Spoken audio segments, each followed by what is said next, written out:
Bonjour les taureaux, pour la semaine du 18 au 25 mai, ici, on vous dit que vous êtes encore pas entièrement sûr de vous. Ici, il y a un petit manque de confiance. En fait, il y a des moments où vous êtes très confiant et des moments où vous retournez dans le sacrifice ici. Il faut sortir de vos illusions. Il faut encore un petit peu de patience pour que ça devienne vraiment très ancré en vous.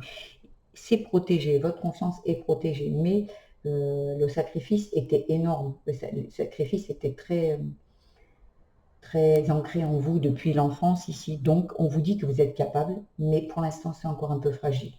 Un peu de patience, ça va arriver. Je pense qu'on va vous mettre en situation. Ici, vous ce que vous voulez, c'est la paix.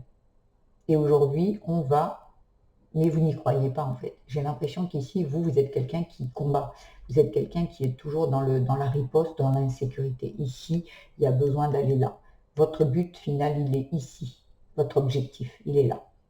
Et pour l'instant, vous êtes encore ici. Non, c'est encore souffrant. On vous dit que quand vous allez atteindre la paix, vous allez y arriver. Ça va vous apporter l'abondance et ce dont vous avez besoin ici. Vous allez quitter cette situation. Quitter cette situation ici de sacrifice. Vous allez la quitter, vous partez ici parce que vous avez fait le travail sur vous et que vous avez compris comment faire. Mais ici, il faut encore un peu de temps. Il y a quelque chose qui est en train de maturer à l'intérieur de vous ici. Mais vous allez attirer à vous ce dont vous avez besoin pour vous faire voir que vous êtes capable, que vous avez confiance pour atteindre ici. Il y a quelque chose qui est en gestation. Ici, vous allez découvrir, vous inquiétez pas, on va vous mettre en situation. Ici, pour moi, ce que je ressens, c'est, voyez, on va vous faire sortir de votre zone de confort ici. Il y a quelqu'un qui sort de sa zone de confort. Drapeau rouge. Pour vous, c'est danger. C'est un danger, mais avec la paix, là, ici, vous y arrivez.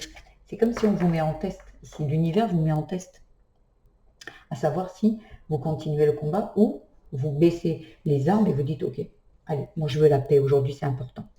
On va aller voir dans quel domaine. Je vous mets un minutage dans la barre de description. Ici, la famille, ça parle de loyauté, libération karmique. Ok, donc là, en fait, ce que vous avez, c'est du karma sur vous. Karma au niveau du sacrifice. Peut-être un karma familial, peut-être une mère, un ancêtre, une grand-mère. Quelque chose qui vient de loin ici, qui fait que vous êtes dans le sacrifice. Ce n'est pas propre qu'à vous, en fait. C'est quelque chose que vous portez il y a longtemps. Peut-être d'autres vies peut-être un lien transgénérationnel ici pour moi, un lien karmique ici, il y a quelque chose.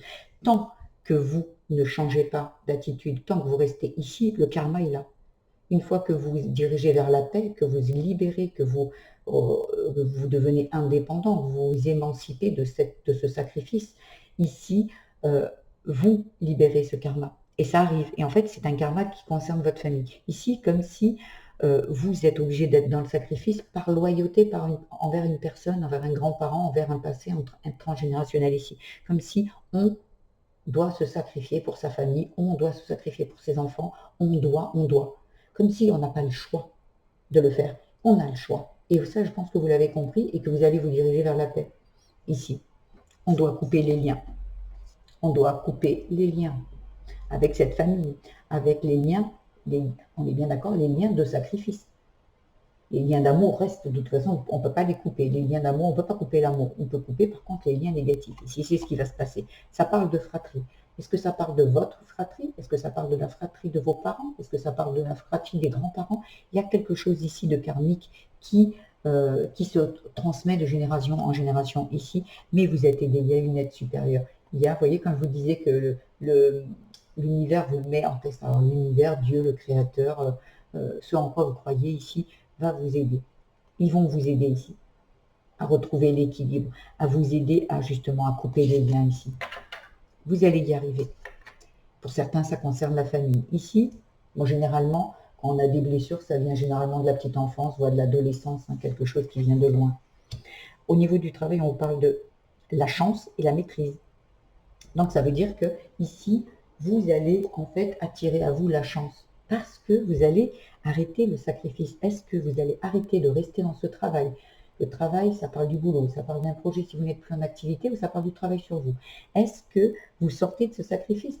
Est-ce que ici, pour moi, c'est ce que vous faites avec le voyage derrière et l'épreuve? Vous quittez cette dynamique, ce travail ici. Vous reprenez le maître. vous reprenez le contrôle sur votre vie. Il y a du pouvoir personnel ici. Il y a de la libération. Donc, ou vous coupez un travail, si vous êtes dans un boulot, vous mettez à votre compte là où vous êtes, c'est vous qui êtes le chef d'entreprise, ou vous quittez un travail, ou en fait, vous dirigez vers un projet que vous allez réussir ici, que vous allez créer de A à Z, en fait, où vous allez être la seule à avoir le contrôle dessus, ou le seul à avoir le contrôle dessus, et c'est une grande chance ici. On va voir du côté spirituel ici. L'ombre et la joie. Ici, on quitte l'ombre. On quitte l'ombre. On est dans l'ombre de ses ancêtres, ici. On quitte ça. On remet de la lumière dedans. On pardonne. On libère. On guérit le lien transgénérationnel. En le coupant, on le libère. On envoie de l'amour dans ce lien. Et on s'en libère ici. Et on retrouve enfin la passion. Il y a de la passion. Mais comme je vous disais, vous voyez, c'est magnifique. L'ombre, la lumière. On apporte de la lumière et de la passion, du feu, de ce qu'on a envie. Ça repart ici. Il y a de l'action, il y a du mouvement ici. Et vous évoluez. Eh bien, il est là le pardon. Parce que vous avez pardonné. Vous avez pardonné peut-être à votre étranger, à vos parents.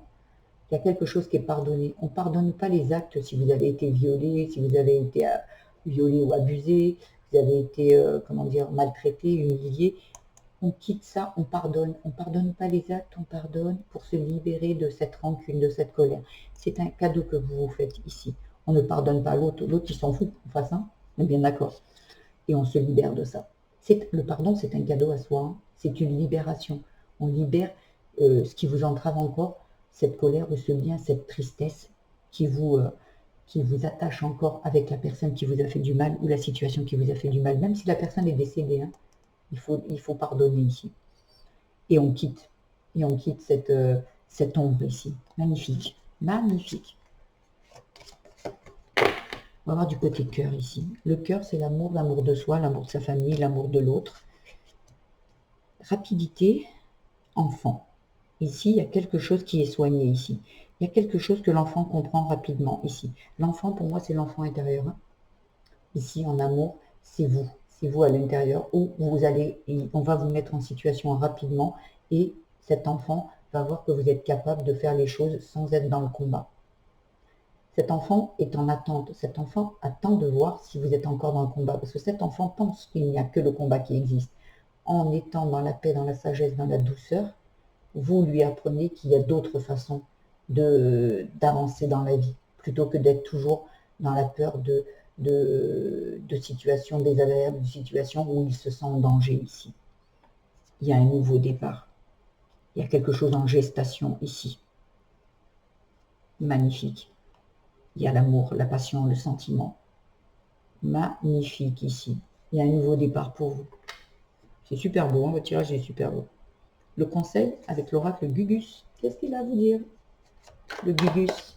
Allez, pour les taureaux, s'il vous plaît. Pour la semaine du 18 au 25. Si le silence est d'or. Donc, on ne s'emballe pas. Des fois, il vaut mieux se taire que de vouloir avoir raison. Vous voulez préférer quoi? La paix ou avoir raison? Parce que avoir raison face à quelqu'un qui lui aussi veut avoir raison, vous perdez votre temps, vous perdez votre énergie. À la fin, c'est vous qui lâcherez. Et si vous ne lâchez pas, vous ne serez pas satisfait. Vous voyez, c'est comme si l'autre vous dit ah, c'est bon, t'as raison, quoi. Mais c'est pas t'as raison, ouais. Donc sur le coup, moi ce que je vous conseille, c'est de dire vous laissez l'autre donner son opinion, vous donnez le vôtre, et si vous voyez que l'autre relance, dites, tu sais quoi, tu as ta vérité, j'ai la mienne. Restons-en là et on passe à autre chose. Donc à un moment, on arrête de s'excuser, on arrête de se justifier et on avance. Le silence est d'or. Si vous avez des projets, on n'en parle pas non plus ici. Écoute ton cœur. On écoute son cœur. On arrête de vouloir être dans le combat, de vouloir absolument avoir raison. Stop. Vous savez, si c'est votre vérité, est-ce que vous avez besoin que l'autre change d'avis? Non, vous savez que vous avez votre vérité. Vous lâchez l'affaire. Vous lâchez l'affaire. Voilà ce que j'avais à vous dire les taureaux. J'espère que ce tirage vous aura plu. Si c'est le cas, je vous invite à liker, vous abonner à ma chaîne, mettre des petits commentaires, partager si vous le souhaitez. Ce sont des messages intemporels. Ici, vous pouvez également aller voir votre signe vénusien, ascendant et lunaire qui viendront compléter ce tirage. Je vous embrasse bien fort les taureaux. Je vous dis à très vite. Prenez bien soin de vous. Au revoir.